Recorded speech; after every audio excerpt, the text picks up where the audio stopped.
दोस्तों नमस्कार। स्वागत है आपका हमारे इस YouTube मंच पर। दोस्तों लोकसभा चुनाव संपन्न हो चुका और 400 पार का नारा बुरी तरह पिट गया।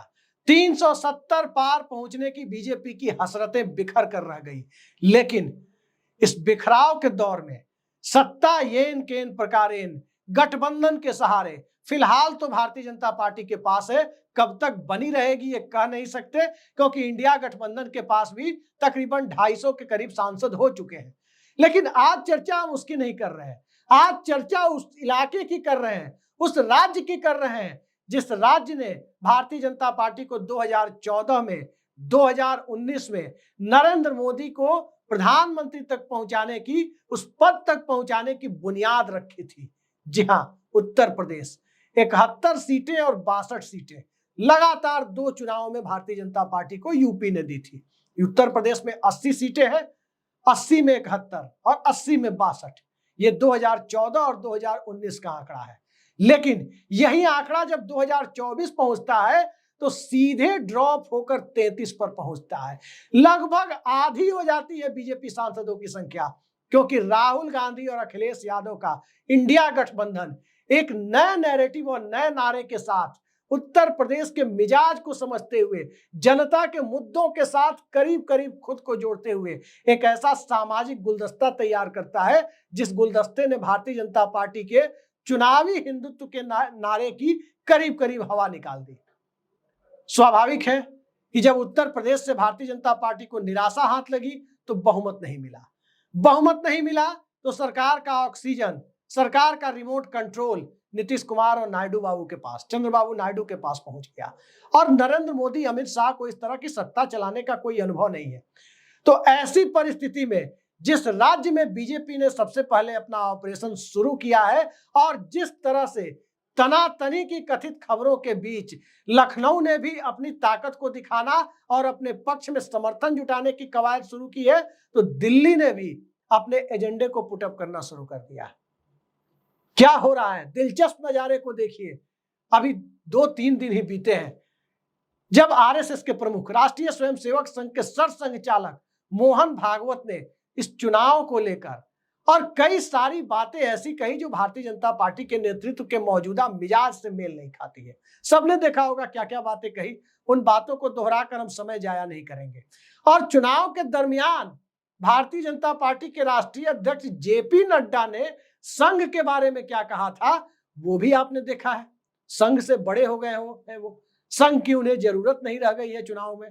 ये सारी बातें प्रत्यक्ष या अप्रत्यक्ष तरीके से सामने आती रही। लेकिन अब क्या संघम शरणम गच्छामि करने के लिए भाजपा तैयार है? और जिस सरकार को अब कहा जा रहा है कि ये मोदी की सरकार कम, शाह की सरकार ज्यादा है, तो क्या इस शाह नीति के दौर में उत्तर प्रदेश के मुख्यमंत्री योगी आदित्यनाथ की कुर्सी सलामत है? स्वाभाविक है कि जिस राज्य में पार्टी की सत्ता है और उस राज्य में भारतीय जनता पार्टी का प्रदर्शन खराब हुआ है, तो निश्चित तौर पर राज्य के नेतृत्व के ऊपर संकट तो आएगा ही। लेकिन क्या यह संकट राज्य ने ही पैदा किया? संकट किसने पैदा किया, क्यों हुआ, इस चर्चा पर जाने की बजाय अब जो हो रहा है जरा उसे देखिए। एक तरफ लखनऊ में क्षेत्रवार हारे हुए प्रत्याशियों को बुलाकर समीक्षा बैठक और उनसे हार की वजहों को पूछा जाना, दूसरी तरफ सत्ता के करीबी पत्रकारों और लोगों के द्वारा उत्तर प्रदेश के संदर्भ में अलग अलग अखबारों में आर्टिकल लिखना और उस आर्टिकल में उत्तर प्रदेश के पॉलिटिकल डिबैकल, इलेक्टोरल डिबैकल यानी चुनावी हार के लिए उत्तर प्रदेश में योगी आदित्यनाथ के एडमिनिस्ट्रेशन को, उनके मॉडल को जिम्मेदार ठहराने की कवायद। और उसी के साथ साथ उस आर्टिकल के बाद, वैसे आर्टिकल्स की झड़ी लगने के बाद नए तरह के आर्टिकल्स, स्वाभाविक है यदि योगी आदित्यनाथ को निशाना बनाकर आर्टिकल लिखा जा रहा है तो कैसे लोग लिख रहे हैं, किनके करीबी लोग लिख रहे हैं, वो कहने की जरूरत नहीं है। दिल्ली दरबार के करीबी लोग ही लिख रहे हैं। लेकिन उसके जवाब में दूसरे अखबारों में योगी आदित्यनाथ का बचाव करते हुए और इस तरह का आर्टिकल लिखने वाले पत्रकारों का नाम लेकर सीधे सीधे एक जवाबी आर्टिकल लिखना, यह भी अब हाल के दौर में देखा जा रहा है। और इन सब के बीच आरएसएस के प्रमुख, संघ के सरसंघचालक मोहन भागवत का आज गोरखपुर पहुंच जाना। अभी मोहन भागवत 16 जून तक गोरखपुर में रहेंगे। स्वाभाविक है, गोरक्ष पीठ के महंत हैं योगी आदित्यनाथ, और उनके शहर में संघ के प्रमुख मोहन भागवत जब पहुंचे हुए हैं तो मुलाकात तो होगी ही होगी, चाहे थोड़ी देर की हो या ज्यादा लंबी मुलाकात हो, गुप्त मुलाकात हो या उस मुलाकात के बारे में लोगों को पता चल जाए, मुलाकात तो होनी है। लेकिन सवाल यह उठता है कि क्या संघ अब इस स्थिति में है कि यदि दिल्ली दरबार चाह ले कि उत्तर प्रदेश में नेतृत्व परिवर्तन करना है तो संघ उसे रोक सके? कई सारे मसले हैं। अब भारतीय जनता पार्टी में खुलकर पोस्ट नरेंद्र मोदी के बाद सत्ता के शीर्ष पर कौन, इस बात को लेकर चर्चा गर्म है। इस बार तो नरेंद्र मोदी आ गए, लेकिन अगली बार कौन आएगा? और जब सत्ता की कमान 2014 में जैसे कहा जा रहा था कि ये मोदी युग है, मोदी राज है, 2019 की सत्ता को कहा गया कि ये मोदी शाह युग है, और आज की सत्ता को राजनीतिक विश्लेषकों का एक बड़ा खेमा इस बात को मान रहा है कि दरअसल ये मोदी सिर्फ सत्ता के शीर्ष पर बने हुए हैं, लेकिन ये शाह युग है। तो क्या शाह युग में उत्तर प्रदेश के मुख्यमंत्री की कुर्सी सलामत बचेगी? उत्तर प्रदेश के मुख्यमंत्री योगी आदित्यनाथ हिंदुत्व के सबसे बड़े आइकन के तौर पर पिछले 6-7 सालों में खुद को उभारने में कामयाब रहे, और यही कारण है कि संघ के साथ उनकी नजदीकियां बड़ी होंगी। स्वाभाविक है, क्योंकि संघ के एजेंडे पर एक भगवा वेशधारी व्यक्ति अगर हिंदुत्व के चुनावी नैरेटिव को आगे लेकर चलता है तो निश्चित तौर पर उस नैरेटिव ने नरेंद्र मोदी और अमित शाह को कहीं ना कहीं चुनावी हिंदुत्व के दायरे में अपने सामने बौना तो साबित कर दिया है। चाहे चुनावी नतीजा जो हो, इस देश में नरेंद्र मोदी के बाद सबसे ज्यादा चुनावी सभा बीजेपी या एनडीए के लिए किसी ने की तो अब योगी आदित्यनाथ ने की। हाँ, उत्तर प्रदेश का चुनावी नतीजा अनुकूल नहीं रहा, कई कारण रहे। पिछड़े वर्गों के बीच एकता, दूसरे मुद्दे, संविधान के मुद्दे सामने खड़े हो जाना, गुजरात से शुरू हुआ राजपूत आंदोलन उत्तर प्रदेश तक पहुंच जाना, कई सारे मसले रहे। और इस मसले के बीच में राहुल गांधी की गारंटी आ जाना, जाति जनगणना और आरक्षण बढ़ाने का मुद्दा बीच में आ जाना, जिसकी जितनी संख्या भारी उसकी उतनी हिस्सेदारी की बात आ जाना। लेकिन जब अखबारों में यह लिखा जा रहा है कि उत्तर प्रदेश की हार 1999 के कल्याण सिंह पार्ट 2 की तरह है, तो कल्याण सिंह पार्ट 2 की बातें जब वैसे लोगों के द्वारा कही और लिखी जा रही है जिन्हें दिल्ली दरबार का खासकर नंबर 2 का बेहद करीबी माना जा रहा है, तो उस परिस्थिति में कई लोग तो ये भी मान रहे हैं कि आर्टिकल में शब्द भले ही लिखने वाले के हैं, लेकिन उसके पीछे स्क्रिप्ट किसी और ने तैयार की है। तो क्या वो स्क्रिप्ट उत्तर प्रदेश में सत्ता परिवर्तन की तो नहीं तैयार हुई है, जिस वजह से मोहन भागवत गोरखपुर पहुंचे हैं? दो बातें सामने आती है। पहली बात कि क्या मोहन भागवत आज 2024 में 2013 वाली स्थिति में है, जब सीधे सीधे वो अड़ गए कि नरेंद्र मोदी ही प्रधानमंत्री पद के उम्मीदवार होंगे बीजेपी में। बहुत कम लोग ये चाहते थे कि नरेंद्र मोदी पीएम कैंडिडेट बने, खासकर शीर्ष स्तर पर बीजेपी में कम लोग चाहते थे, लेकिन सबको संघ के आदेश के सामने झुकना पड़ा।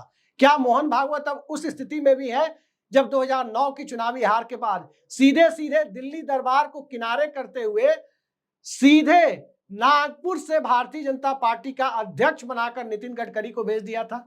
क्या उस स्थिति में मोहन भागवत है? स्वाभाविक है कि मोहन भागवत अब उस स्थिति में नहीं है। आज की तारीख में संघ के अंदर भी कहा जा रहा है कि दो खेमे बने हुए हैं। एक खेमा सत्ता के साथ चलने में और सत्ता सुख को एंजॉय करने में कि सत्ता का क्या आनंद होता है, उसके साथ खुद को देख पाने और रख पाने में आनंदित महसूस करता है। और दूसरी तरफ वो संघ है जो शाखा लगाने से लेकर गांव-गांव में लोगों के बीच जाकर, कस्बे में, मोहल्लों में लोगों के बीच जाकर के संगठन विस्तार की बातें करने में और संगठन विस्तार की भूमिका तैयार करने में, उसकी बुनियाद रखने में अपनी भूमिका निभाता रहा है। अब सवाल ये उठता है कि संघ जब दो खेमों में संघ के होने की खबर आ रही है तो मोहन भागवत का खेमा कितना ताकतवर है, और क्या संघ में अंदरूनी तौर पर मतभेद की जो खबरें हैं, उस परिस्थिति में मोहन भागवत योगी आदित्यनाथ की सत्ता को बचा पाएंगे? ये बड़ा सवाल है। और भारतीय जनता पार्टी क्या सोच रही है, जरा इसको देखिए। भाजपा के अंदर से खबरें आ रही है कि युवा और एनर्जेटिक चेहरा, ऊर्जावान चेहरा भाजपा का अगला अध्यक्ष होगा। अक्सर लोगों की निगाहें बरबस अनुराग ठाकुर पर चली जाती है। अनुराग ठाकुर हिमाचल प्रदेश से आने वाले, जहां से जेपी नड्डा आते थे। अनुराग ठाकुर कोई बड़े कुशल संगठनकर्ता नहीं माने जाते, लेकिन अनुराग ठाकुर को अध्यक्ष बनाने का क्या मतलब है? अगर वो अध्यक्ष बनते हैं, दो निशाने साधे जाएंगे। पहली कि जैसे दिल्ली दरबार संगठन को जेबी बनाकर चलता है कि संगठन उसके इशारे पर काम करे, संगठन सत्ता के सामने बौना बना रहे, हालांकि उस बौनेपन की कीमत 303 से 240 पर आकर चुकाई है, लेकिन सत्ता इसी तरह से चलेगी, उसको सुनिश्चित करने की कवायद कि संगठन सत्ता के सामने सबऑर्डिनेट की भूमिका में होगा। और दूसरा, अनुराग ठाकुर उसी जाति से आते हैं, उसी समुदाय से आते हैं जिस समुदाय से योगी आदित्यनाथ आते हैं। तो क्या राजपूतों का गुस्सा योगी आदित्यनाथ को यदि हटाया जाता है तो उस गुस्से को ये दिखाकर कम करने की कवायद कि भाजपा की कमान ही अब राजपूत के हाथ में सौंप दी तो यूपी के सीएम की कुर्सी में क्या रखा है? क्या ये नैरेटिव सेट करने के लिए, एक तीर से दो शिकार करने के लिए अनुराग ठाकुर यदि अध्यक्ष बनते हैं तो वो खेल तो नहीं होगा। कई सारे सवाल एक साथ जाकर जुड़ते हैं, और मोहन भागवत का ऐन वक्त पर गोरखपुर में होना और दूसरी तरफ सत्ता के करीबी लोगों के द्वारा योगी आदित्यनाथ को कुर्सी से हटाए जाने की उस कथित कवायद का हिस्सा बन जाना या किसी संकेत या इशारे पर हिस्सा बना दिया जाना, ये दोनों घटनाएं जब करीब करीब एक साथ घट रही हो तो आगे आने वाले वक्त में किस दिशा में उत्तर प्रदेश जाएगा? क्या उत्तर प्रदेश में एक बार फिर पिछड़े वर्ग का मुख्यमंत्री आएगा? क्या उत्तर प्रदेश में ब्राह्मण मुख्यमंत्री आएगा? क्या उत्तर प्रदेश में दलित समाज का मुख्यमंत्री आएगा? इस सवाल में लोगों की दिलचस्पी होगी। लेकिन भारतीय जनता पार्टी को यह भी पता है कि अनुराग ठाकुर को या किसी क्षत्रिय को अध्यक्ष बना देने से योगी आदित्यनाथ के साथ जो ग्लैमर पैदा हुआ है पिछले 6-7 सालों में, उस ग्लैमर की एक बड़ी कीमत भारतीय जनता पार्टी को चुकानी पड़ सकती है। बड़ी कीमत चुकानी पड़ सकती है आने वाले, चाहे लोकसभा हो या राज्यों के विधानसभा चुनाव हो, बड़ी कीमत इसकी चुकानी पड़ सकती है। तो बीजेपी योगी आदित्यनाथ को मुख्यमंत्री पद से हटाने के पहले 100 बार सोचेगी, यह बात करीब करीब तय है। लेकिन जब उत्तराधिकार का सवाल जुड़ जाता है कि योगी आदित्यनाथ कुर्सी पर बने रहे तो नरेंद्र मोदी के उत्तराधिकारी भी हो सकते हैं, तो उस परिस्थिति में राजनीतिक नफा नुकसान, सीटें कम होंगी या बढ़ेंगी, ये कोई देखने की स्थिति में नहीं जाता। उस परिस्थिति में यह होता है कि पहले रास्ते का कांटा निकाला जाए। क्या हुआ महाराष्ट्र में? महाराष्ट्र में देवेंद्र फडणवीस को सीएम रहे, 2 बार के सीएम, 5 साल और 80 घंटे के सीएम को डिप्टी सीएम बनाया गया। और देवेंद्र फडणवीस के राजनीतिक कद को घटाने के बाद और जिस प्रकार का गुवाहाटी मॉडल का प्रयोग हुआ, उसके बाद क्या हुआ? जो भारतीय जनता पार्टी 23 सीट पर थी वो सिंगल डिजिट में आ गई।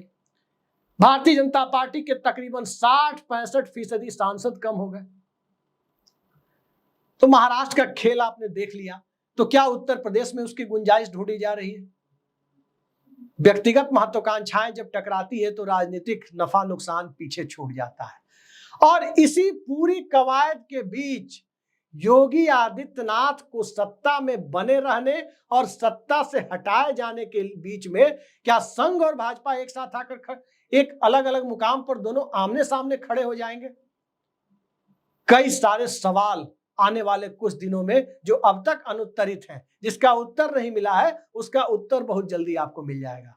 योगी आदित्यनाथ के बारे में तमाम चीजें कही जाती है। उन्हें कहा जाता है कि वो लॉ एंड ऑर्डर के लिए बुलडोजर मॉडल पर चलते हैं जो संवैधानिक मान्यताओं के अनुरूप नहीं है। बिल्कुल नहीं है, सही बात है। योगी आदित्यनाथ ने उत्तर प्रदेश का शासन अगर इस बुलडोजर मॉडल, इनकाउंटर मॉडल को किनारे करके देखें तो उत्तर प्रदेश का शासन कमोबेश भारतीय जनता पार्टी के दूसरे मुख्यमंत्रियों से तुलना करें तो ठीक ठाक ही चलाया है। लेकिन योगी आदित्यनाथ के विरोध में जो तर्क जाते हैं वो ये जाता है कि योगी आदित्यनाथ राज्य भाजपा के विधायक दल में अपनी लॉबी नहीं बना पाए, राज्य भाजपा के विधायक दल में अपने समर्थक विधायकों की संख्या बहुत बड़ी नहीं कर पाए। ये बात उनके खिलाफ जाती है। योगी आदित्यनाथ के साथ 2 ही प्लस पॉइंट रहे, 3 प्लस पॉइंट आप कह सकते हैं। निजी जीवन में एक ईमानदार व्यक्ति, बेहद ईमानदार व्यक्ति। दूसरी बात, संघ का कम से कम सरसंघ चालक का समर्थन, संघ के सरसंचालक का समर्थन। तीसरी बात, हिंदुत्व के आइकॉन के तौर पर पूरे देश में एक अलग तरह की पहचान का निर्मित होना, ये सारी चीजें जाती है पक्ष में। लेकिन खिलाफ में जो चीजें जाती है कि भाजपा में उनका अपना मजबूत खेमा न होना, ठाकुरवाद, कथित ठाकुरवाद का आरोप लगना, और इन सब के बीच महत्वाकांक्षाओं की टकराहट में भावी नेतृत्व के सवाल पर एक एक कांटे निकाले जाने की कवायद में उन्हें भी कुछ लोगों के द्वारा एक रास्ते के संभावित प्रतिद्वंदी के तौर पर देखा जाना। और यही पूरा खेल उत्तर प्रदेश में भारतीय जनता पार्टी की चुनावी हार के बहाने, भाजपा की सीटों की संख्या आधी होने के बहाने जिस कवायद के लिए मौका नहीं मिल रहा था, उस कवायद के लिए रास्ता ढूंढे जाने की कवायद में तो कहीं सामने नहीं आ जाएगा।